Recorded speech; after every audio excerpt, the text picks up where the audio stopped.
Isang mapagpalang araw sa lahat. Ito na naman si Rolando Stone Hunters TV, nagbabalik at mayroon na naman ipapakita sa inyo mga hunters na mga kakaibang bato or kahoy na ating nakalap sa ating paghunting sa bundok. At sa hindi muna ako mag-umpisa, maraming salamat sa lahat na walang sawang nakasuporta sa aking munting channel, ng aking mga subscribers, viewers, mga kaibigang Moti Hunters, Antingiros, Antingiras. Isang mapagpalang araw sa ating lahat. So, una ipapakita ko ay ito yung batong nakuha natin sa taas sa bundok. Yan. Ito ay tumama sa puno ng saging. Yan. Sa puno ko ng saging ko ito nakuha. Yan.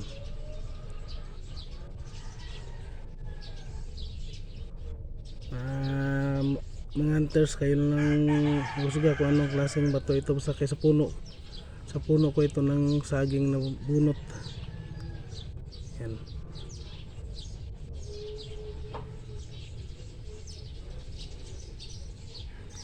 Isang batong itim nasa puno ng saging ko na bunot ito. Yan. At yung pangalawan natin yung shell na nakuha sa loob ng bato. Ayan, nagiging fossilized na siya. Shell yan, naging fossilized. Pero ito nakuha, ang kagandahan dito, nakuha siya sa loob ng bato, or tawag dito sa amin sa Bisaya na palanas. Doon siya nakuha sa loob, sa bundok. Ganda ito sa Tagabulag.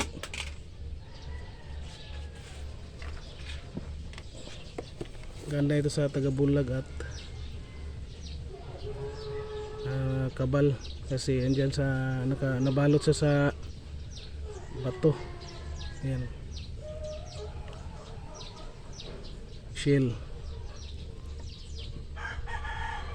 At ito, ganda ito kasi nabunot sa puno ng saging. Iba naman ito, sa saging ko ito nabunot, puno ng saging. Yan, ganyan yung ano nya.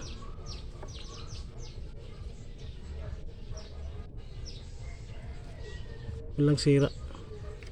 At yung pangatlo natin, ito yung tinatawag na kahoy na sinukuan. Ayan, kay cross yan, kahoy na sinukuan. Ayan, maganda talaga yung mayroon ka nito. May hawak ka na kahit isa. Ayan, sinukuan na yung balat niya ay pula. Yung cross yan. At ito, sinukuan na kahoy.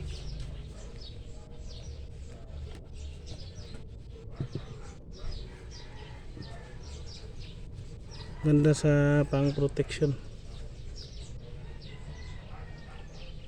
sinukuan na kahoy. Ang mga bago natin nakalap sa bundok, di man gaano karami yung nakuha, pero mas mayroon tayong nakukuha na kahit kunti. Kahoy na sinukuan.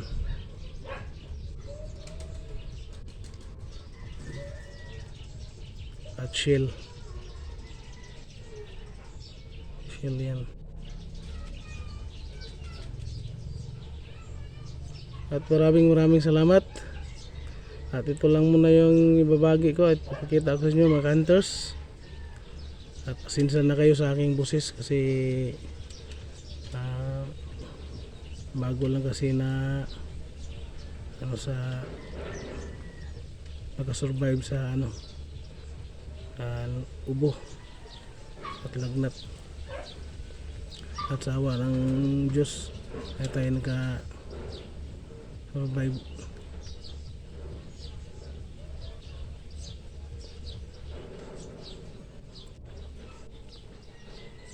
At kung matindi din yung paniniwala natin dito sa ating hawak na mga mutya o agimat, yan ay nagbibigay sa atin ng protection at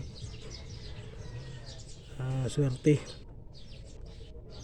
Kung matindi lang yung buo lang yung paniniwala natin, pero hindi tayo makalimot yung Panginoong Diyos pa rin na pinaka makapangyarihan sa lahat-lahat. Siya yung lumikha sa lahat.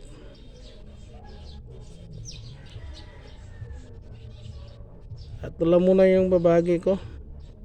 Sana'y nagustuhan yung video ko at big shout out na lang sa lahat-lahat ng mga aking mga subscribers. At shout out kay Nato Ibo Vlog, kay Clarita Mindones Ton Collections, kay Musang Muti Hunter Liwari The Hunter, at sino pa,